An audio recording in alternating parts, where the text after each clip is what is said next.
Hey guys, welcome to Basics of Drawing. For our first tutorial, we're going to do how to draw eyes. By no means do I think I'm the best artist, but I do have some tips that could be useful to some other people, hence why I'm doing these videos.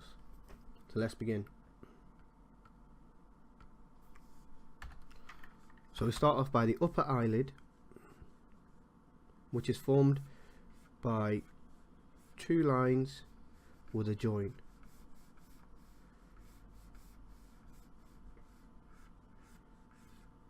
Like so. It has a U shape around here, and the line extends across, and then again the second line for the bottom eyelid joins on and changes direction like that. The iris is shown as a semicircle, as the upper eyelid covers half of it. Sorry, less than half. Neaten this up. So you could just stop there. Depending on the type of drawing you're doing, if you're doing quite a comic book or a cartoon character, you can just leave it there. If you want to take it to the next step and add a little bit more detail to it, I'll show you how that's done now. So then we draw the pupil in the eye. Just shade that in.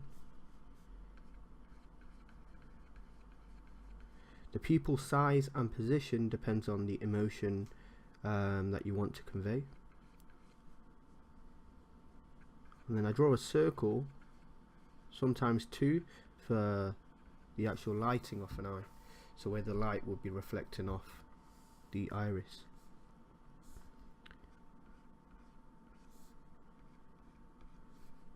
I draw a line, like so, which indicates where the upper eyelid, this line here, meets the bottom one.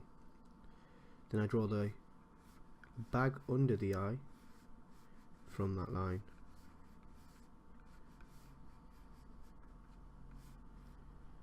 I also draw a very thin line parallel to the original eyelid line, which just shows a little bit of thickness of the eyelid, making the drawing look a little bit more 3D than 2D.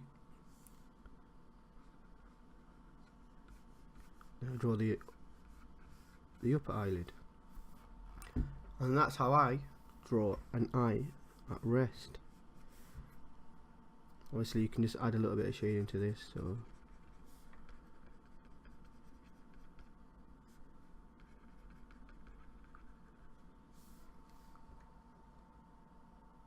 you can add an eyebrow as well. Just do some, no.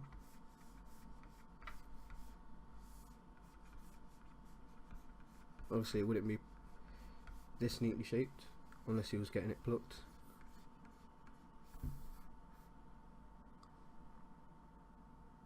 So there you go.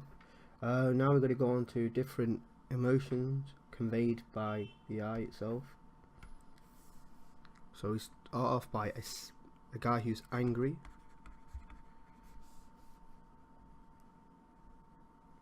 So I tend to start off with the eyebrow, as most of the eye is covered by it.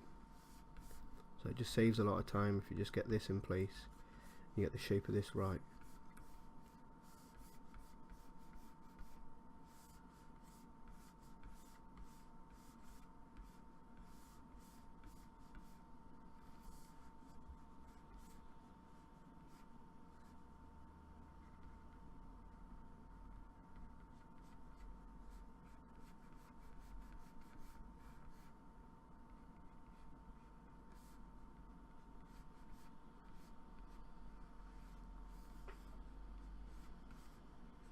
So again, there was always two lines that made up the eyelid, but you didn't have to do two for the top. Obviously the eyebrow was covering one. This kind of curved line here just emphasizes a squinting. And again, the iris is covered, or it's tucked behind the eyebrows, as you could say. The eyebrow I tend to make it bigger than the eye itself now, a lot bigger than the eye.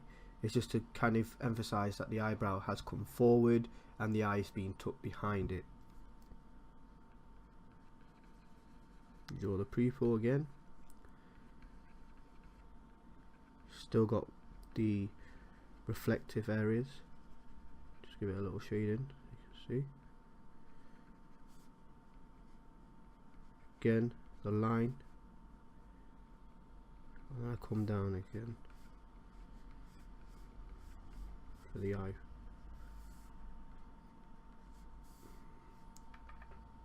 So that's a very quick and simple way of drawing an angry eye.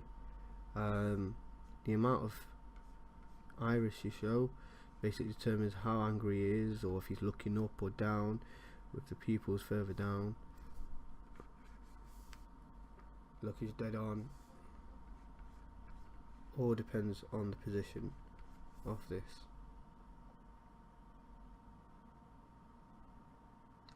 So now we'll go on to someone who looks surprised.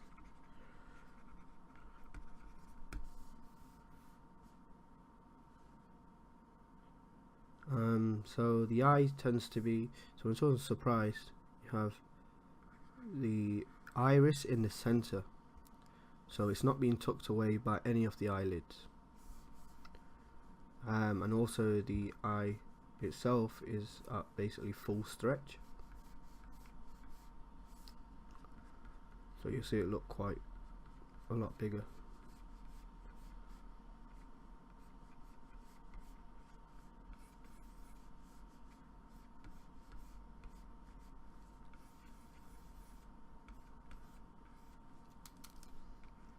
This out here.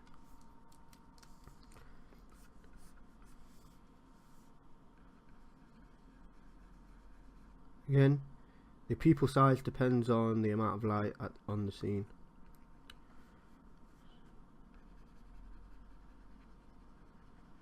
Shade this in.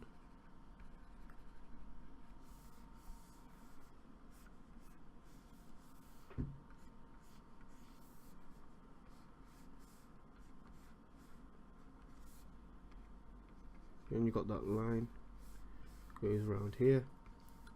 So as you can see, there's just simple steps to it. Having an eyelid, any eyelid, sorry, is formed by two lines, and they have a joint, which the joint kind of determines the change in direction. The position of the iris depends on the emotion you're trying to convey. So you'll kind of tuck the iris in quite a lot and hide a lot of it if you were trying to make him look angry, or make the character look like he was suspicious or something. If he was shocked or surprised, you'd have the iris surrounded by the actual white of the eye bulb. And at relaxing state, you just have the iris, sorry, covered by the upper eyelid slightly.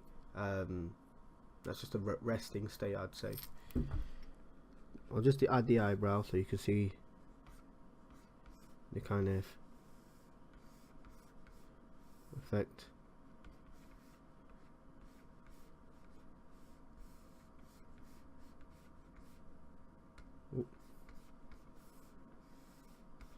So yeah, that pulls up quite a bit, so you kind of get this whole kind of so you can see there's a stretch on the eye itself, and the upper eyelid will be kind of stretched up.